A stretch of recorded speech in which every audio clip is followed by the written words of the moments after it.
Hey guys, it's me, Devesh, and I'm back. And for this video, I'm going back to basics. Bitcoin basics. What are the uses of Bitcoin?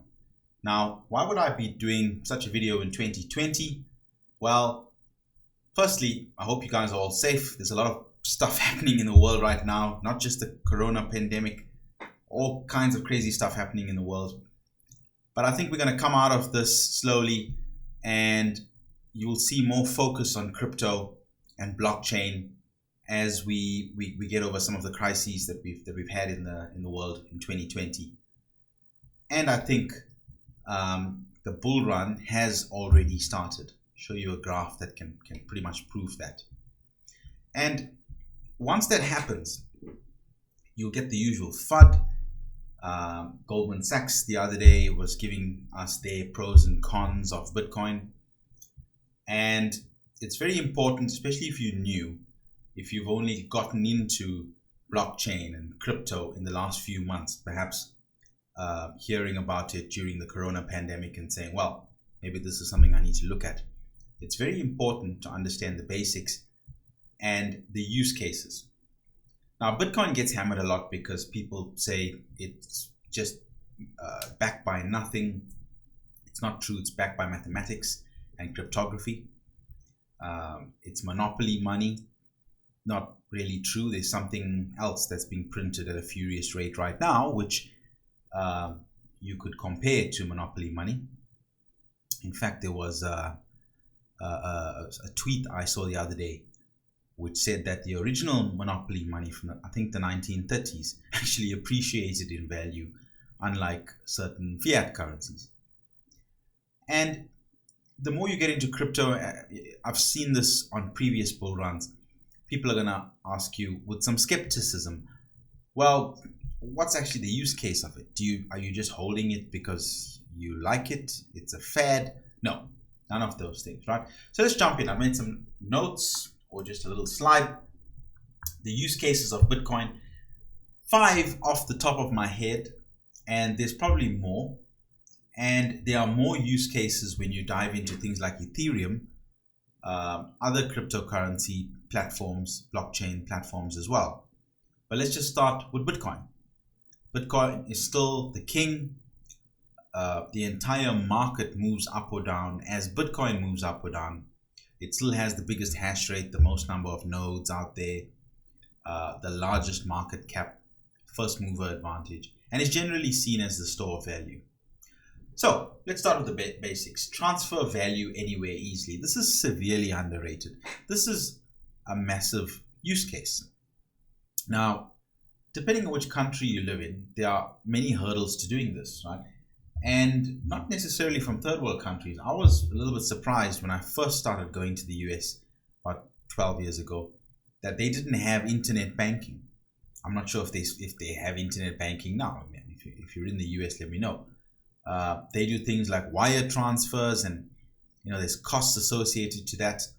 But even with digital banking, if you want to call it that, there's fees.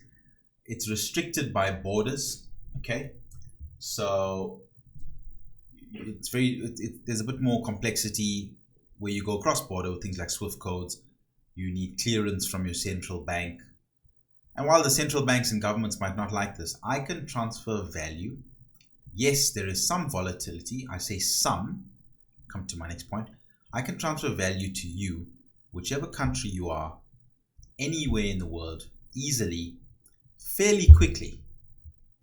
People knock Bitcoin, especially people who are fans of other blockchain technologies. Yes, there are faster blockchain technologies out there now. But if I'm waiting 5 minutes to move $1 million around the world, and I pay a fee that's a few dollars, that's, no financial system can actually do that today, right? The only thing that can beat that is maybe a newer blockchain technology. But Bitcoin's, has the bigger market cap, bigger hash rate, and all of those things, right? Bitcoin and Ethereum are the two biggies at the moment, and will probably stay so going forward. So don't underestimate that. We live in this global economy. It's a global world, globalization. People move overseas for jobs. That transfer of value anywhere easily is a massive use case in itself. Now, people have attacked that by saying, oh, that sounds like you want to do something illegal. No, I've just told you. It's globalization. Migrant workers, people with families all over the world. Or I just want to buy something from you, something that I can't get in my country. You have a rare video game that I want. I find it on eBay. I send you Bitcoin. You send me the item, something like that. So that is a massive use case the more you unpack it. It's being deliberately undermined by the enemies of Bitcoin and has been so over the years, right?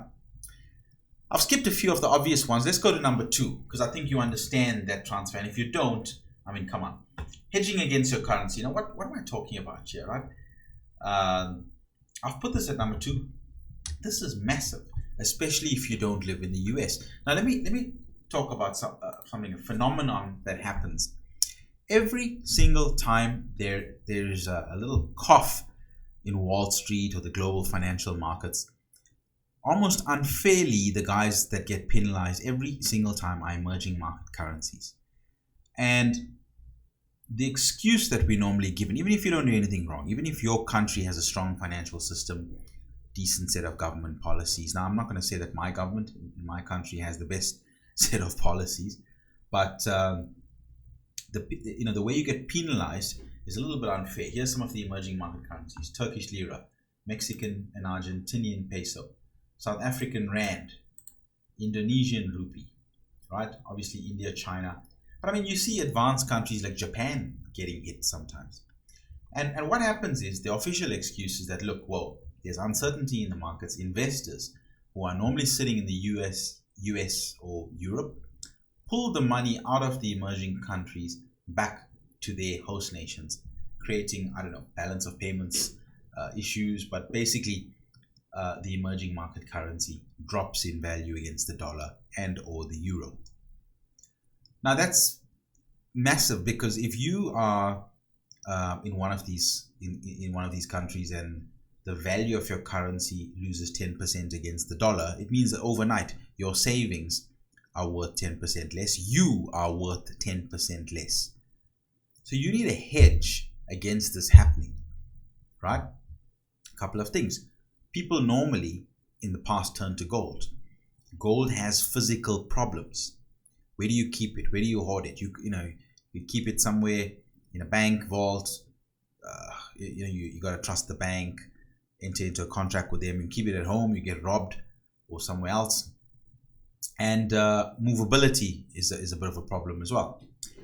And those of you who think, okay, Bitcoin is too volatile, well, if you're looking at the daily volatility, you're silly. You shouldn't be an investor, right? Unless you're a day trader. But I mean, this is a chart just of the last, let's call it 5 years, almost 5 years. I mean, look here, right? 227. What's interesting is that is where Ethereum is today. Imagine if Ethereum goes on wild ride like this. Obviously, the market cap will be very high because of there's much greater supply and no cap.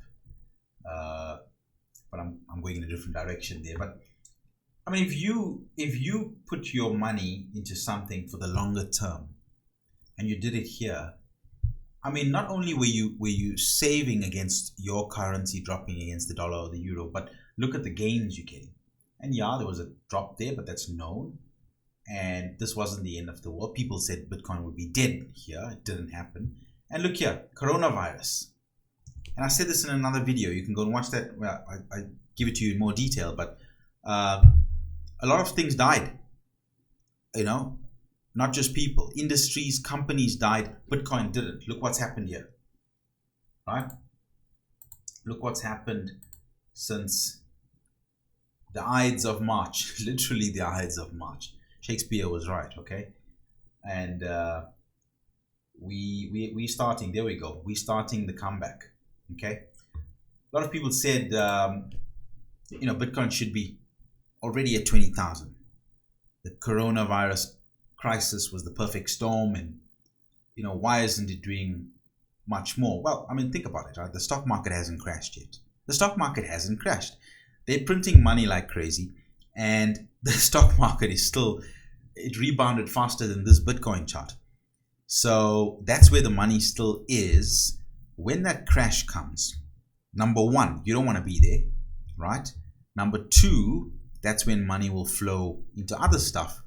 Crypto, and I think Bitcoin and Ethereum are going to do very, very well. And you'll see the real value come out. So this emerging market thing, if you're in a Western country, this was a use case you probably didn't know about, but we've heard of, ever heard of a country called Venezuela? They've been using crypto massively, right? So the more troubled your economy is, the more value you see in crypto. Okay. I mean, here's something called M-Pesa. Now, this is massive in Africa. This is mobile money. You can actually send money with your cell phone, right? And if you're living in the West, you probably never heard of this. I actually met the guy who was the CTO of M-Pesa. I had a nice chat to him. You can see 7 countries. It's virtual money, but it's not on a blockchain. There's no, I don't know how the supply and stuff like that works. Blockchain is still a better technology, but these guys are smart. They'll probably merge this, put a blockchain wallet there as well. Okay. So that's number 2. Number 3, payment for goods and services. Why only number 3? Well, it hasn't really taken off yet, or has it?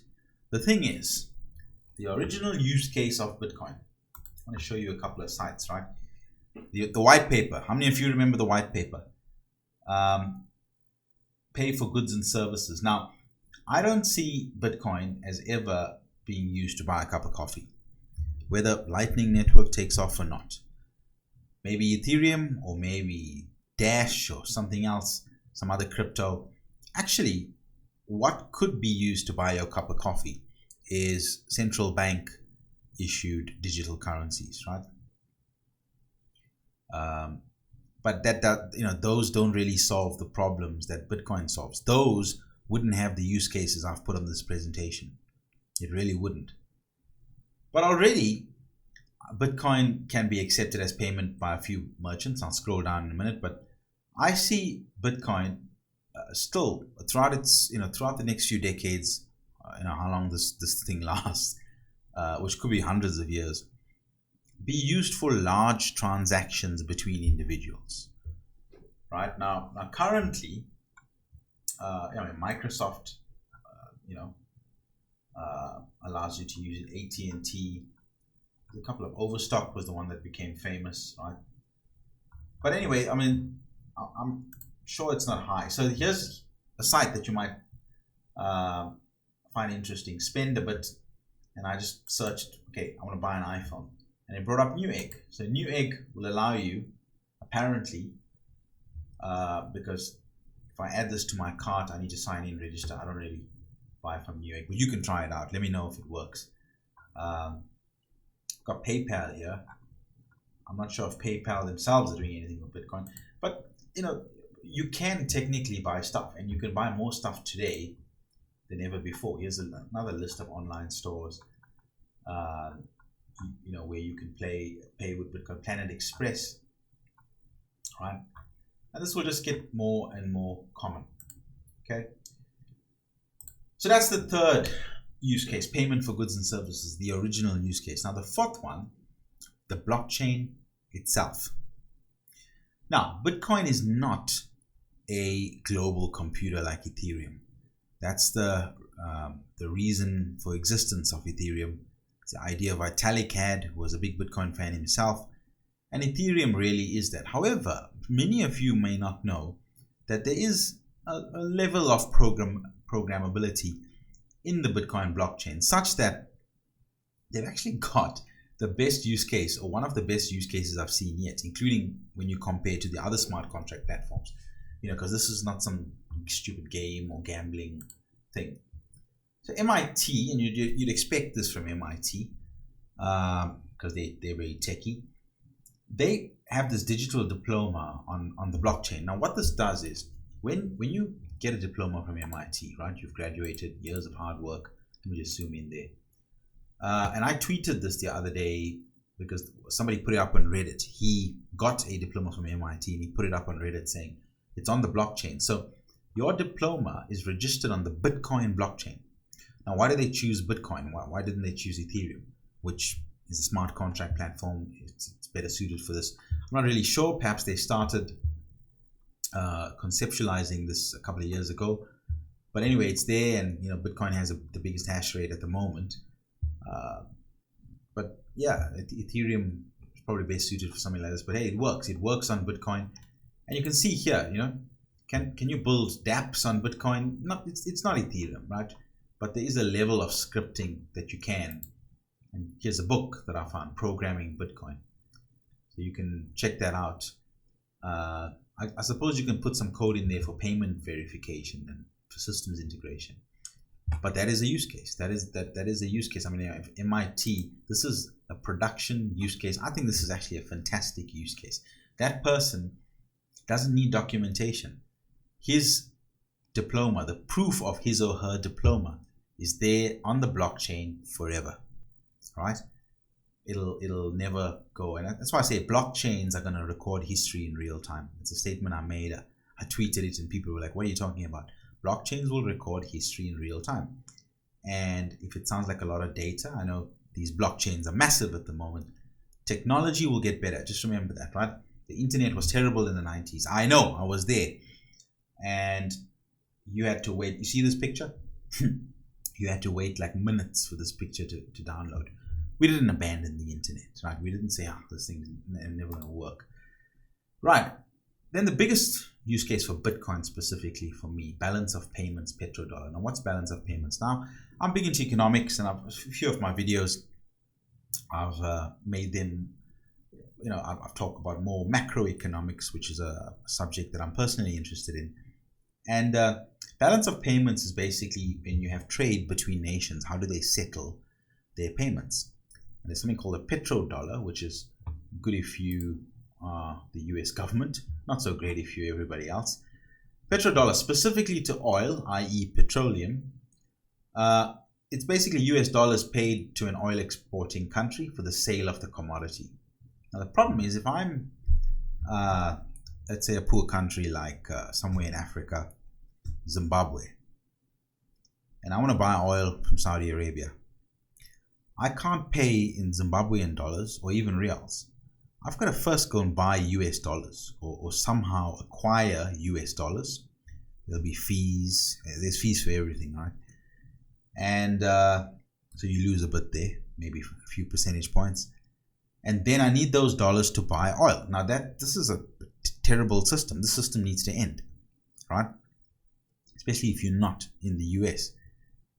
And you can go and read the history of this. I'll put these links up. Remember, the dollar as the currency for global trade came out of the Bretton Woods system, where initially, before that, the dollar was gold-backed. And then there was a fear that the US will run out of gold. People could just say, right, you owe me, our balance of trade is negative for you. You owe me $1 billion, but hey, don't pay me in your fiat because that's worthless. Just give me some gold. I like some of that Fort Knox gold, and Fort Knox was gonna run dry. So I'll put these links up there. Stagflation, Nixon. You heard all of this before, right? But here's something interesting. Somewhere here, it stated that Venezuela was going to move away from the petrodollar system. I think it was on this one. Here we go. And began pricing oil in euros and yuan. Now the problem is, you're not solving the actual problem here. You're just moving your dependence to the EU and to China. So what you would need is something as a global system of trade for macroeconomics that is not owned or controlled by any country. We actually had this before the 20th century. It was called gold. As long as you can verify that the gold is pure and real and not fake. That was the system of settlement for international trade and macroeconomics. This is the #1 use for Bitcoin. I've been saying this for a long time. People still tell me you can't buy coffee with Bitcoin. I say to them, you're not getting it, my friend. You're not getting it. Replacing the petrodollar, replacing the dollar as the system of international trade for balance of payments, for macroeconomics, is the number one use case for Bitcoin. And remember, I said gold, but gold has to be moved. Gold is physical. Gold has physical problems. And when we start mining the asteroids, there will be such a supply shock to gold. And it's not that far. It's just a couple of decades away. It'll happen in this century. Probably will start by 2050. SpaceX just launched the other day. We've got commercial spaceflight. Boom. By 2030, the people, privateers are going to be in space doing stuff. It's not just going to be the ISS, right? And as I said, this is the number one use case for Bitcoin. Now imagine if governments around the world, they've got their central bank currencies, digital currencies that they want you to use, but they're busy sorting each other out in Bitcoin. It's going to be valuable. Imagine how cool it would be if you owned some of that Bitcoin. You could settle your own balance of payments, right? I don't have to tell you where that's going. Where it is going is up, my friend. Up and away. That was probably the worst year, but there you go. You're gonna see that curve starting here. So I thought I'd go back to basics.